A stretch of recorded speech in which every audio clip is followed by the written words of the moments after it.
perkenalkan saya Melia Dianti Bakari dengan NIM 1514230096. Pada kesempatan kali ini saya akan menjelaskan materi tentang pengaturan ruang kelas oleh dosen pengampu Bapak Rustam I. Husain SAG MPD.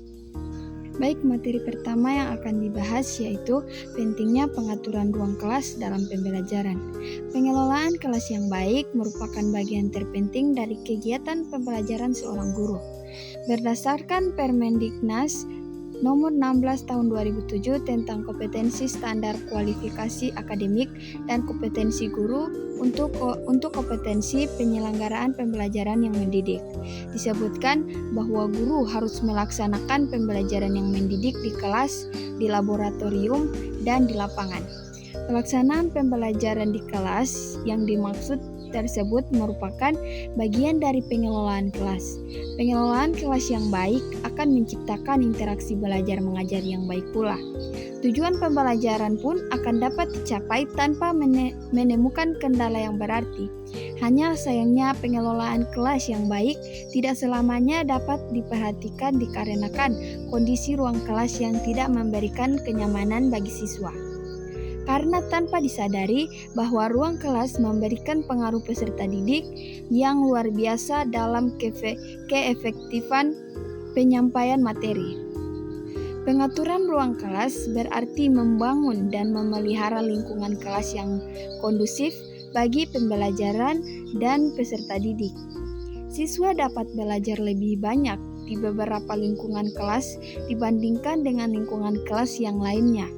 Dapat disimpulkan bahwa tata ruang kelas merupakan kegiatan pengaturan untuk kepentingan pembelajaran. Agar tercipta suasana belajar yang menggairahkan, perlu diperhatikan pengaturan atau penataan ruang kelas belajar. Penyusunan dan pengaturan ruang belajar hendaknya memungkinkan anak duduk berkelompok dan memudahkan guru bergerak secara leluasa untuk membantu siswa dalam belajar. Materi kedua yaitu menciptakan lingkungan yang kondusif untuk belajar. Menurut Wiani 2013, sasaran manajemen kelas dapat diklasifikasikan ke dalam dua macam, yaitu pengelolaan ruang kelas dan pengelolaan peserta didik.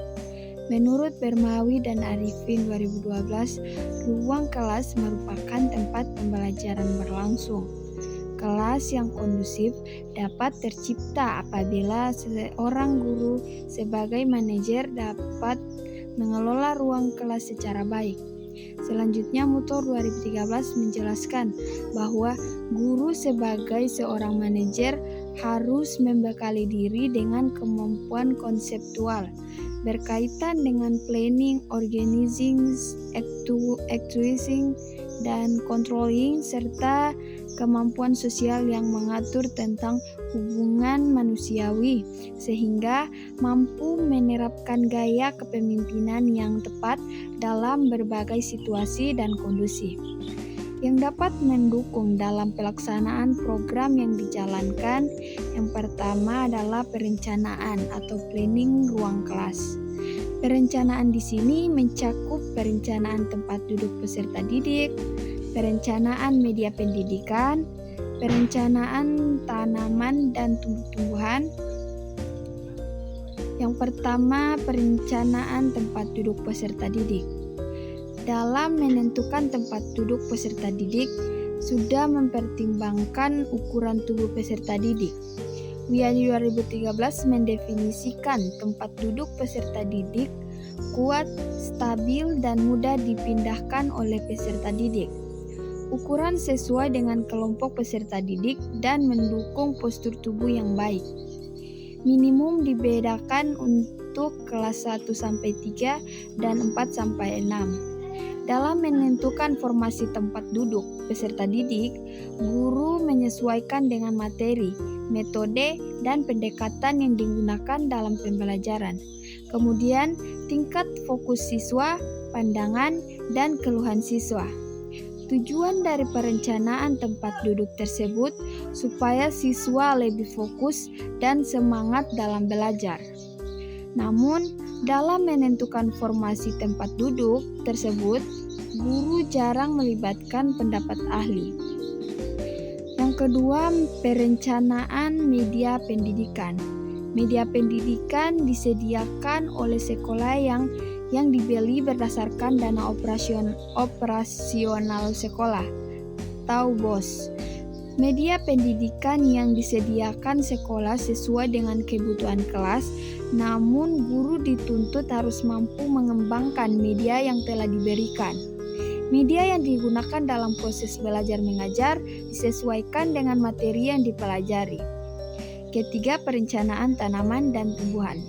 Penanaman tanaman dan tumbuhan di lingkungan kelas sudah direncanakan dengan baik, karena tanaman dan tumbuhan ada ditanam di sekitar kelas dengan tujuan supaya oksigen yang masuk ke dalam kelas cukup dan mampu meningkatkan kinerja otak serta peserta didik mampu mengikuti dan mencerna pelajaran yang diberikan dengan baik.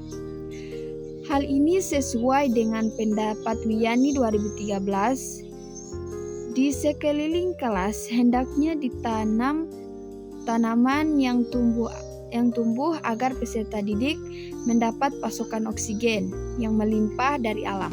Yang kedua, perorganisasian atau organizing ruang kelas. Perorganisasian merupakan tahap kedua dalam proses pengelolaan ruang kelas. Alin dalam Mutur 2013 mengemukakan bahwa perorganisasian sebagai proses penentuan dan pengelompokan pekerjaan yang akan dikerjakan. Yang ketiga, pelaksanaan atau actuating. Pelaksanaan merupakan tahap ketiga dalam pengelolaan ruang kelas. Pelaksanaan merupakan usaha yang dilakukan supaya perencanaan dan perorganisasian terlaksanakan. Yang keempat, pengawasan atau controlling ruang kelas. Pengawasan merupakan tahap akhir dalam proses pengelolaan ruang kelas, supaya hasilnya efektif dan efisien. Mutur 2013 mengemukakan bahwa pengawasan adalah proses pemantauan, penilaian, dan pelaporan rencana atas pencapaian tujuan yang telah ditetapkan untuk tindak korektif guna untuk menyempurnakan lebih lanjut dalam meningkatkan mutu sesuai tujuan yang diinginkan. Materi terakhir yaitu pengaturan ruang kelas yang baik dan benar. Salah satu unsur dari pengelolaan kelas adalah penataan kelas. Penataan kelas memerlukan perhatian dan perencanaan yang sungguh-sungguh dalam proses pembelajaran. Penataan ruang kelas penting untuk dilakukan dengan terencana untuk mendukung proses pembelajaran. Pengertian pengelolaan kelas adalah suatu usaha yang dilakukan oleh penanggung jawab kegiatan pembelajaran dengan maksud agar tercapai kondisi optimal sehingga dapat terlaksana kegiatan belajar sebagaimana yang diharapkan. Peserta didik dan guru juga perlu ditata sedemikian rupa sehingga dapat menunjang kegiatan pembelajaran yang dapat mengaktifkan peserta didik, yakni memungkinkan hal-hal sebagai berikut. Yang pertama, aksibilitas. Peserta didik mudah menjangkau alat atau sumber belajar yang tersedia. Yang kedua, mobilitas. Peserta didik dan guru mudah bergerak dari satu bagian ke bagian yang lain dalam kelas. Yang ketiga, interaksi. Memudahkan terjadinya interaksi antara guru dan peserta didik maupun antar peserta didik. Yang keempat, variasi kerja peserta didik. Memungkinkan peserta didik bekerja sama secara perseorangan, berpasangan, atau kelompok. Itulah penjelasan tentang materi pengaturan ruang kelas. Jika ada salah kata, mohon dimaafkan. Sekian, terima kasih. Wassalamualaikum warahmatullahi wabarakatuh.